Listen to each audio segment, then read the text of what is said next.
Evening, folks. Brian here, Geomagnetic Earth Watch, Wednesday,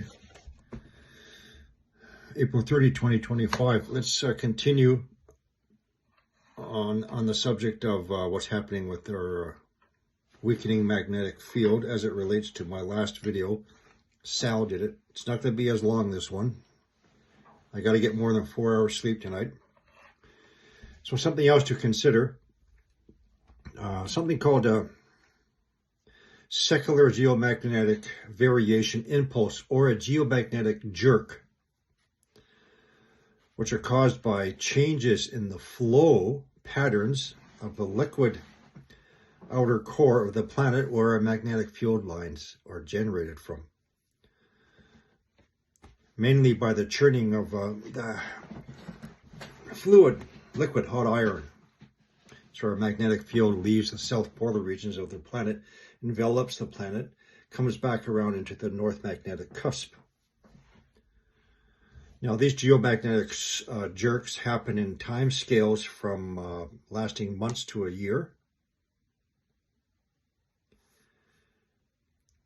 So changes in the protective magnetic field around us above our heads indicates changes where the field is generated from, below our feet in the outer core.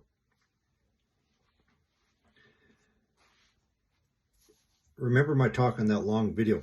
The two magmatic provinces adhere to the outer core of the planet, which are probably growing out of control. They're expanding.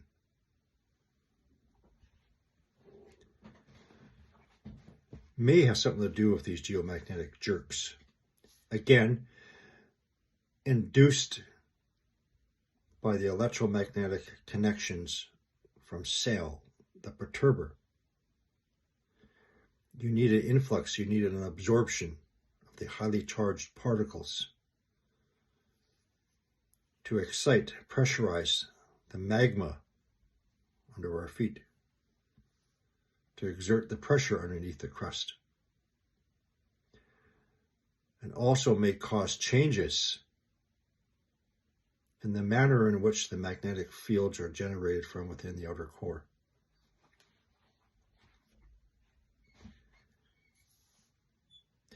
Now, these geomagnetic jerks may only alter Earth's magnetism over certain areas of the world at a time. This may or may not have to do with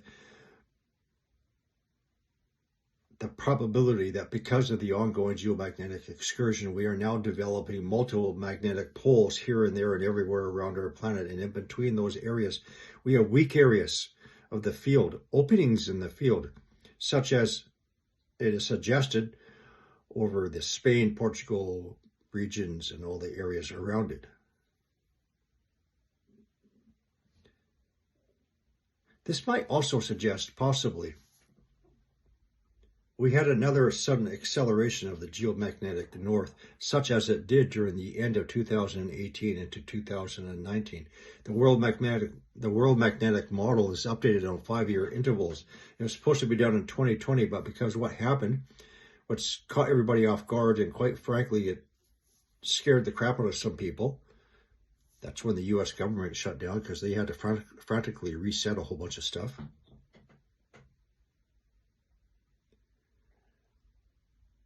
And then the introduction of the pandemic.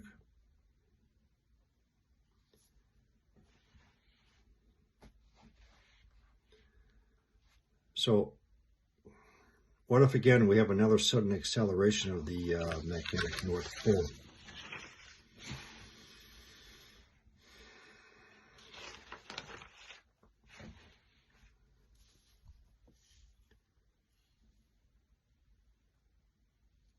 A little bit of a side note.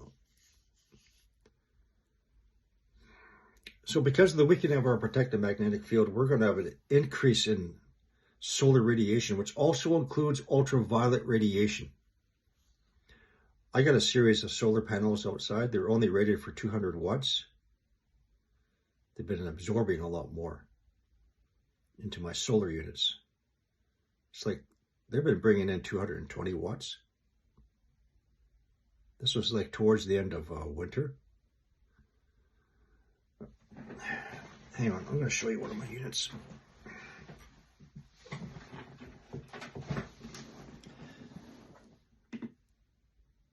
So this is the EcoFlow unit, one of the EcoFlow units. I got 5 of them, plus 2 I built myself. So this is only, this tells me how much solar input I'm bringing in the daytime.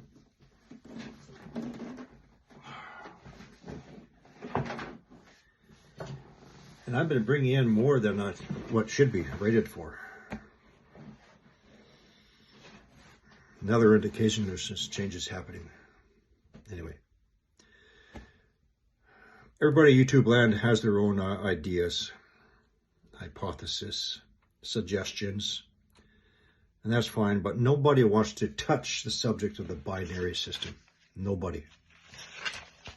I can understand why.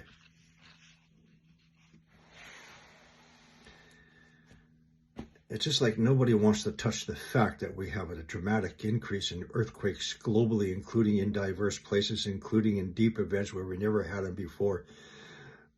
Nobody is picking up. Nobody is picking up on the amount of heat that's coming up. Am I starting to get intense? The amount of heat that's penetrating. And now, heat on the ocean ridges with earthquakes. So let me explain something as we build up to a geomagnetic excursion and the pressure being exerted from the outer core. You have magma penetration through the mid-Atlantic ridge. And as that magma penetrates and it changes to lava and then solidifies, the magnetic properties of that material, that rock, will point into the direction of whatever the magnetic field is at that time. This is why all these ridges and humps you see along the mid-Atlantic ridge happens during geomagnetic reversals. Each one, it keeps on changing. North here, north there, north here, north there. And now we have a great increase in earthquakes along the mid-Atlantic ridges. Now the Indian Ocean, Arabian Sea, large heat spreads. Am I starting to get intense? Hey, don't worry. I'm not going to be like the other guy.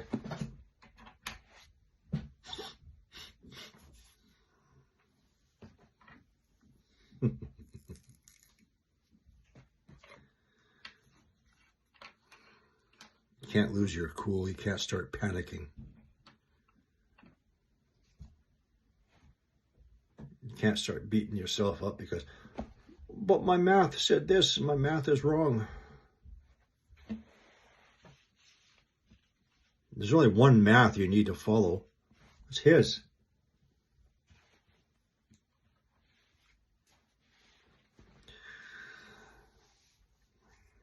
There's one interesting thing, though. This might come around the world. I will always be on the fence about this guy, but he is right about one thing.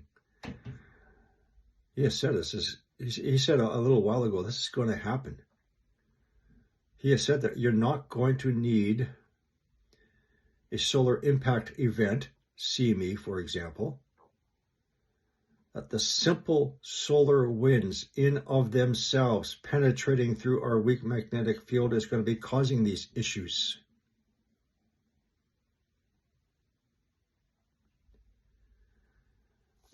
So there's no forecast modeling for what is happening now and what's going to happen. We don't know. We don't know where the next area on our planet we're going to have these breaches. And remember, if this in fact was a breach, and then the simple solar winds caused the blackouts. Nevertheless, it's the highly charged particles that got in and penetrated through the Earth's crust still be on an earthquake watch and fires.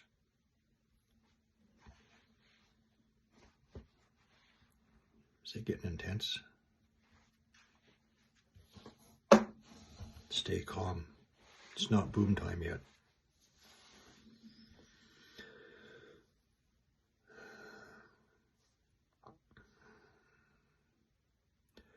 So one final note. I had to make this short because I need more than 4 hours sleep tonight.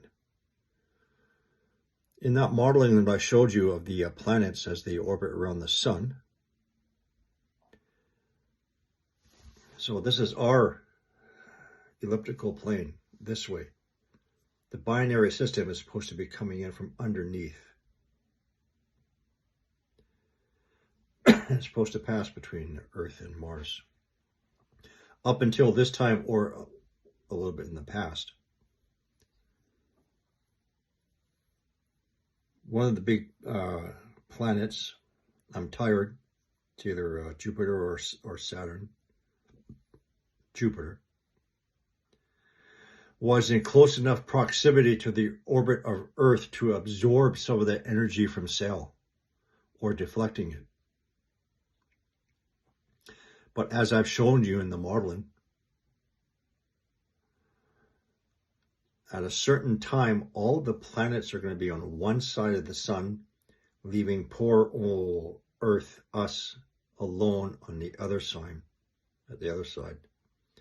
At the same time that Saturn is going further and further away. We're no longer going to have that deflection. Excuse me. Both gravitational and electromagnetic. So the next time that all the planets are on one side of the sun, except for Earth, will be in about another 9 to 10 months.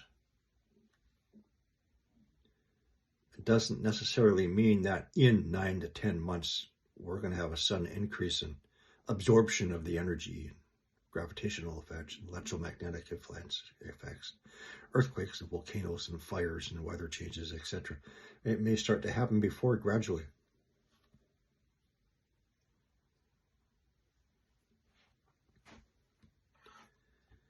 A whole lot you need to absorb and understand. Nobody else wants to touch it.